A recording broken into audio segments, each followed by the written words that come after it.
Welcome to MojoPlays, and today we're looking at video game remakes that sought to improve on their originals, but ended up worse. In case it needs to be said, we're not including remasters or ports on this list. How touching. But the law doesn't operate on feelings, now does it? It operates on evidence, which I have in spades. But before we dive in, we publish new content all week long. So be sure to subscribe and ring the bell to get notified about our latest videos. Until Dawn.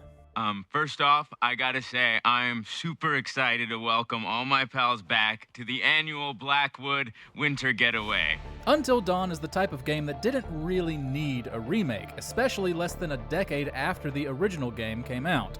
Sure, visuals were a bit better and there were a few extra scenes, but other than that, there wasn't much new content to justify a remake, and a full-price one at that. What truly made it not worth it were the performance issues, something that the original version doesn't suffer from. Since this bare-bones remake doesn't even run as smoothly as the first game, nor does it bring much worthwhile new content, most people criticized it for being needless and unnecessary. And we have to say, we agree. All right, pal. Come on with me. Resident Evil 3. Nice job, Super Cop. I'm impressed. We back in business? Yeah, mostly. It's easy to look at something that's a visual marvel and assume it must be better than the 1999 original. And after all, it isn't as if the Resident Evil 3 remake isn't fun to play.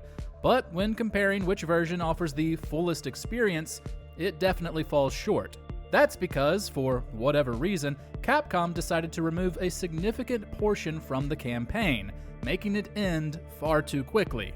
It was also more action-focused than the original, which made it less scary, particularly when it came to Nemesis, the hulking brute that stalks you throughout the game. It's a shame considering the RE2 and RE4 remakes are both stellar. Can't pull the trigger when it counts. Hey, take it easy. She'll get you killed. Panzer Dragoon.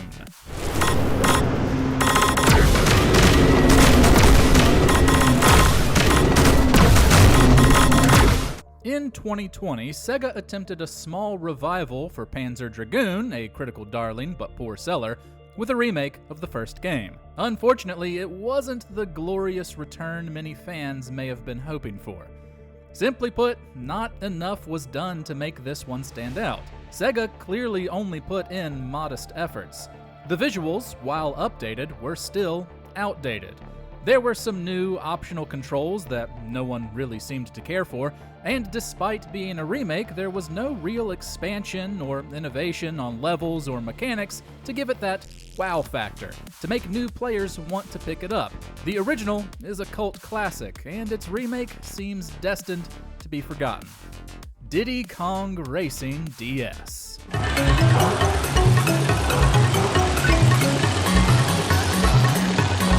We all look back on Diddy Kong Racing as an impressive kart racer that could even rival Mario Kart 64.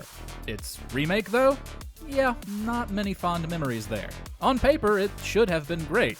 Updated visuals, some new tracks, online multiplayer, and a track creation mode all seem like strong ideas. But a game is only as good as it plays, and this one just isn't that good. The biggest problem comes with the DS's touchscreen controls, which are both gimmicky and frustrating to use. Its progression system was also a chore, forcing you to repeat races to collect items. Needless to say, it grew tiresome pretty quickly. Ape Escape on the loose. So, Spike, has the professor finished building his time machine yet? He said it's just about done. The original Ape Escape, full of wacky hijinks and a surprisingly groundbreaking control scheme, is a genuine delight on the original PlayStation. Sony released a remake on the PSP in 2005, and it's basically only remembered as a footnote. That same control scheme that everyone loved, being the first of its kind to require a second joystick, had to be adapted for the portable platform. And it wasn't exactly a smooth transition. On top of the irksome controls, you had a frustrating camera to deal with. While much of the charm behind catching a pack of hyper-intelligent apes is still there, it isn't nearly as fun when you're also fighting against the game's design.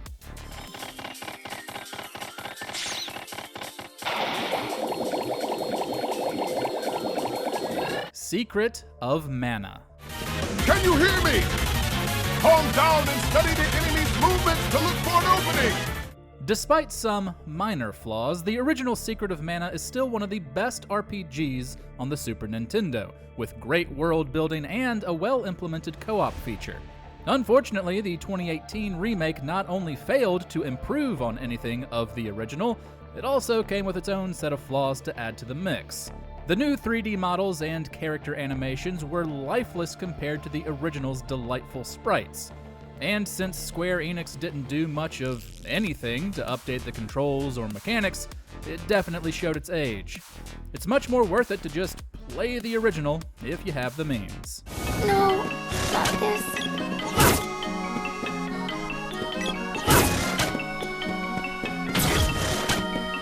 Pokémon Brilliant Diamond and Shining Pearl.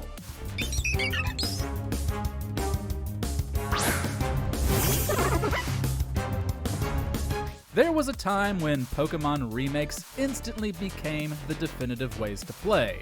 They had a shine to them, with strong visual updates and some nice quality of life additions. That time has sadly passed, with Brilliant Diamond and Shining Pearl being key examples. You've got the visual update, but the chibi art style is a bit divisive. More importantly, these games did nothing to improve on their predecessors. You could still find the same glitches from the originals, and for some reason, none of the changes made for Platinum in 2008 were carried over. It all felt a bit cheaply made, and not worth the price of admission.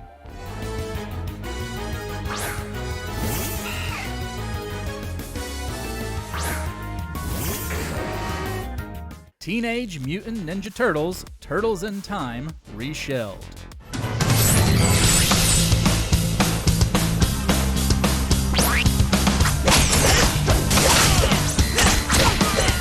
A classic example that still gets old-school beat-em-up fans riled up, Turtles in Time Reshelled is both dull in its style and irritating in its design. Trading in the original's visual style, which was inspired by the animated series of the time, for uninspired 3D models was a serious downgrade. Other than visual changes, a remake provides an opportunity to update controls and gameplay, but this brought nothing new to the table. Based on an arcade game built to get quarters, you've got the same cheap difficulty spikes and short experience. This may have been helped if it were based on the Super Nintendo version, which had extra stages and modes. Flashback.